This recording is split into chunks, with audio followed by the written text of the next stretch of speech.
बिस्मिल्लाहिर्रहमानिर्रहीम। अस्सलाम वालेकुम स्टूडेंट्स। जैसा कि हम इलेक्ट्रोकेमिस्ट्री चैप्टर नंबर 12 को स्टडी कर रहे हैं।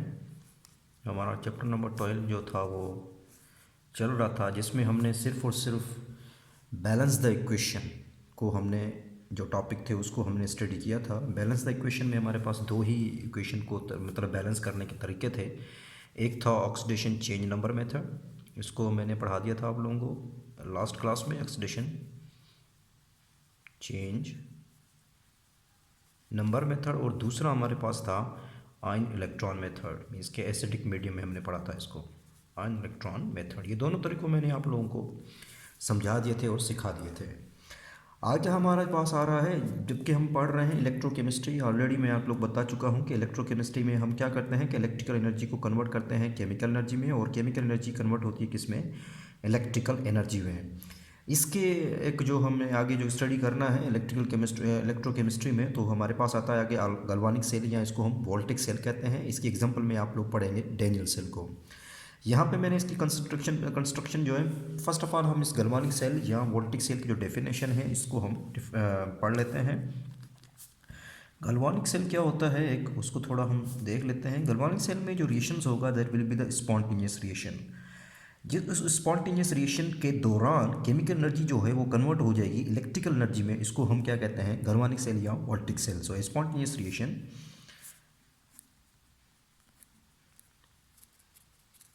a spontaneous reaction takes place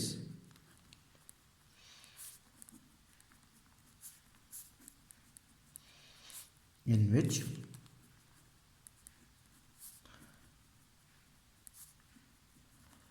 chemical energy is converted into electrical energy.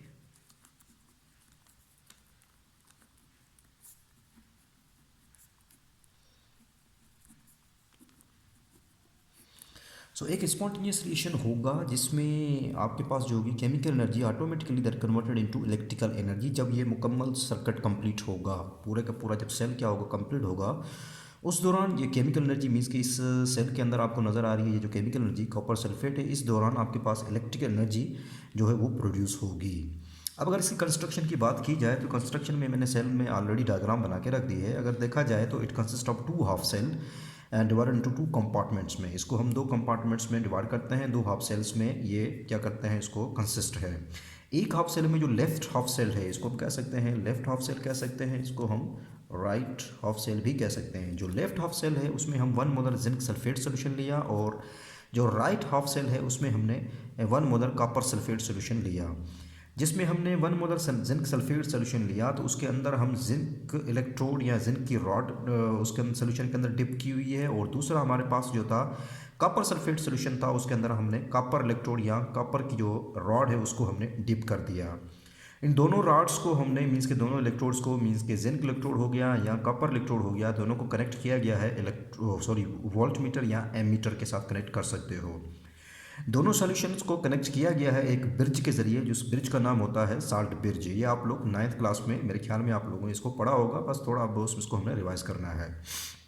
अब दोनों सॉल्यूशंस को हम जब कनेक्ट करते हैं किसके साथ, साल्ट ब्रिज के साथ, जब ये सारा सर्किट कंप्लीट होता है तो उस दौरान आपके पास जो इलेक्ट्रॉन्स होते हैं वो जिंक रॉड से फ्लो करते हैं, किसकी तरफ जाते हैं, कॉपर रॉड की तरफ, और इलेक्ट्रॉन और इसके मुखालिफ जो होता है आपका करंट जो है वो चलता है।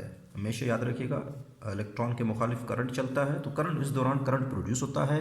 यही करंट होता है जो कि किसी भी बल्ब को जलाने के लिए या किसी भी मोटर को चलाने के लिए हम यूज़ करते हैं।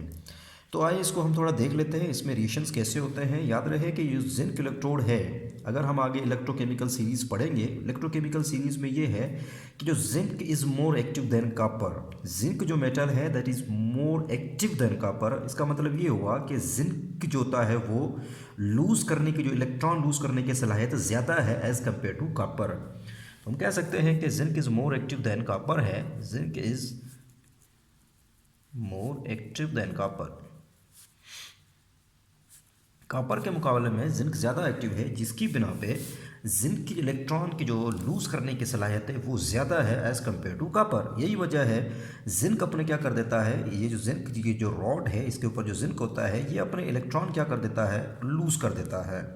जब ये अपने इलेक्ट्रॉन लूज करता है तो जिंक कन्वर्ट हो जाता है किसमें, Na2 मीन्स के पॉजिटिव आयंस में, Zn2 पॉजिटिव आयंस में, और वो किधर चला जाता है, जिंक सल्फेट सोल्यूशन में चला जाता है। तो इस तरह आपके पास जिंक लूज कर जाता है electron and the zinc migrate towards and move towards the zinc sulphate solution, zinc sulphate solution की तरफ मूव करते हैं। अनदर कंपार्टमेंट्स में क्या होता है कि कॉपर, अगर जिंक और कॉपर के मुकाबले मैंने देखा था कि जिंक की सलाहियत इसके इलेक्ट्रॉन लूज करने की ज़्यादा है एज़ कम्पेयर टू कॉपर, तो इसका मतलब है कॉपर में इलेक्ट्रॉन एक्सेप्ट करने की सलाहियत है। तो ये क्या करता है, इस सोल्यूशन के अंदर जो कॉपर आयंस होते हैं Cu2 पॉजिटिव आयंस और SO4 नेगेटिव आयंस मौजूद होते हैं, और ये इक्वल होंगे, जितने कॉपर होंगे उतने ही सल्फेट आयंस होंगे, क्योंकि 1 मोलर सोल्यूशन लिया हुआ है। इसी तरह जिंक सल्फेट में भी आपके पास जिंक और कॉपर जो आयंस होंगे that will be the equal, ये आपस में कंसंट्रेशन में क्या होंगे, इक्वल होंगे। अब यहाँ पे क्या होता है कि ये जो कॉपर, ये जो इलेक्ट्रॉन्स जब इसने क्या कर दिए, रॉड के ऊपर छोड़ दिए जिंक ने, और जिंक किधर चला गया, सोल्यूशन के अंदर चला गया, और ये इलेक्ट्रॉन अब क्या करते हैं, एक्सटर्नल सर्किट के वायर लगी होती है उसके ज़रिए मूव करते हैं, किधर जाते हैं, कॉपर इलेक्ट्रोड की तरफ। जब कॉपर इलेक्ट्रोड की तरफ आते हैं तो ये कॉपर क्या होता है, 2 पॉजिटिव आयंस, ये किधर चला जाता है, इन इलेक्ट्रॉन, ये इलेक्ट्रॉन कॉपर जो होता है इलेक्ट्रॉन को लेके एक्सेप्ट करके उस कॉपर रॉड के ऊपर डिपॉजिट हो जाता है एज ए न्यूट्रल। वो कॉपर के तौर पे न्यूट्रल, क्योंकि इलेक्ट्रॉन ले लिए और एक्सेप्ट करने के बाद वो कॉपर रॉड के ऊपर क्या हो गया, डिपॉजिट हो जाता है। तो इस तरह आपके पास जो होता है ये एक मीन्स के इलेक्ट्रॉन फ्लो कर रहे होते हैं और किधर जा रहे हैं, कॉपर की तरफ। कॉपर क्या करते हैं, जो कॉपर आयंस जो सोल्यूशन के अंदर होते हैं that move towards the cathode, ये कैथोड की तरफ मूव करते हैं और इलेक्ट्रॉन को एक्सेप्ट करके वहाँ उसके ऊपर क्या हो जाते हैं, डिपॉजिट हो जाते हैं। और इस दौरान आपके पास करंट प्रोड्यूस होता है। ये करंट जो होता है किसी भी बल्ब को, किसी भी मीन्स के मोटर हो गया, किसी भी चीज़ को चलाने के लिए ये करंट वहाँ से आता है। तो इस मीन्स के आपने देखा होगा रिएक्शन से हमने कहीं पर भी इसको इलेक्ट्रिकल एनर्जी नहीं दी, इसको कहीं से भी हमने इलेक्ट्रिसिटी नहीं दी, रिएक्शन खुद ब खुद हुआ और रिएक्शन स्पॉन्टेनियस रिएक्शन था। यही वजह थी केमिकल जो इसकी जो केमिकल एनर्जी वो कन्वर्ट हो गई किसमें, इलेक्ट्रिकल एनर्जी में कन्वर्ट हो गई है।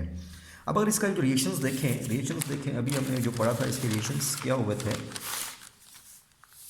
रिएक्शंस अगर देखें तो आपके पास रिएक्शंस जो होते हैं, एक एनोड पे हुआ था रिएक्शन, दूसरा कैथोड पे। एट एनोड पे पहले देख लेते हैं। हमने देखा था कि जिंक ने अपने इलेक्ट्रॉन लूज कर दिए थे और सोल्यूशंस के अंदर चला गया था, तो Zn2 पॉजिटिव प्लस अपने क्या कर दिए थे, इसने 2 इलेक्ट्रॉन को लूज कर दिया था। अगर हम आए इसके ऊपर कैथोड के ऊपर आएँ तो यहाँ पे एट कैथोड के ऊपर हमने देखा था कि यही 2 इलेक्ट्रॉन किसने लिए थे, कॉपर आयंस जो सॉल्यूशंस के अंदर थे, उन्होंने 2 इलेक्ट्रॉन को लेके दैट डिपॉजिट एट कॉपर के ऊपर जाके जमा हो गए थे। डिपॉजिट का मतलब जमा हो गए थे, कॉपर के ऊपर जाके डिपॉजिट हो गए। अब इसी इलेक्ट्रॉन की फ्लो की वजह से ही क्या होती है, इलेक्ट्रिकल करंट या करंट प्रोड्यूस होता है, और ये आगे जाके आप इसको इस्तेमाल करते हो किसी भी चीज़ को चलाने के लिए। अब हम यहाँ पे पढ़ लेते हैं एक साल्ट ब्रिज का। साल्ट ब्रिज का आप क्या कनेक्शन है इस सेल के साथ या गैल्वेनिक सेल के, इसका क्या ताल्लुक है, इसका क्या रिलेशनशिप है, इसको हम देख लेते हैं। देखिए अगर ये साल्ट ब्रिज ना होती तो यहाँ से करंट प्रोड्यूस होता, लेकिन थोड़ी देर के लिए प्रोड्यूस हो सकता था, करंट प्रोड्यूस होता बट वेरी लिमिटेड टाइम, बहुत ही थोड़े अरसे के लिए ये करंट प्रोड्यूस होता।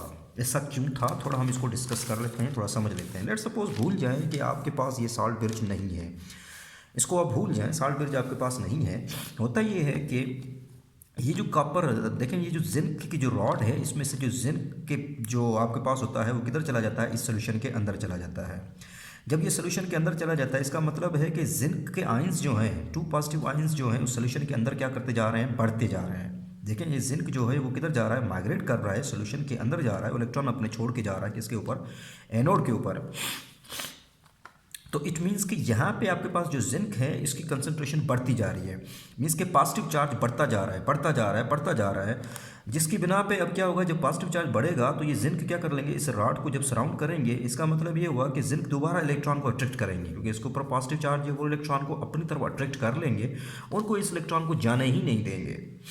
जब जाने ही नहीं देंगे, थोड़ी अरसे के लिए तो हुआ, उसके बाद क्या होगा, जिंक की कंसंट्रेशन बढ़ती गई, पॉजिटिव चार्ज की कंसंट्रेशन बढ़ती रही, वो इलेक्ट्रॉन को अट्रैक्ट कर लेंगे और वापस उसको सर्किट में, मीन्स के उसको अलो ही नहीं करेंगे, उसको परमिशन ही नहीं देंगे कि उसको बाहर एक्सटर्नल सर्किट के जरिए उसको चलाया जाए।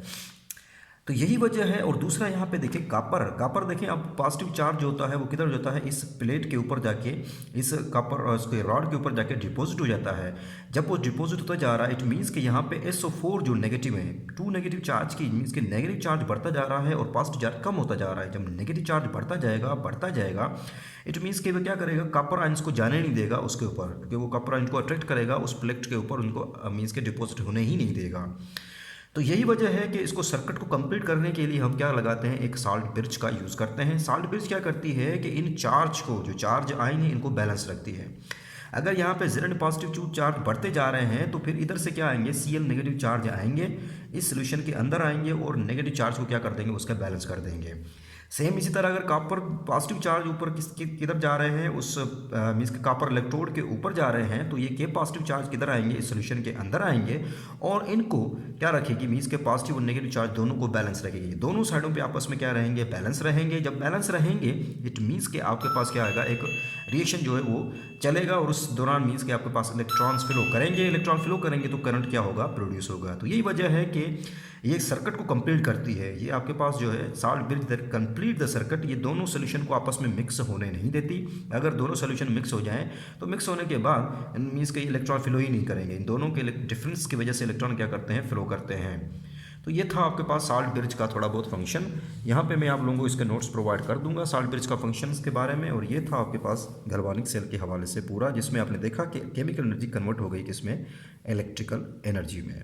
सो this is all about the galvanic cells. अल्लाह हाफिज़।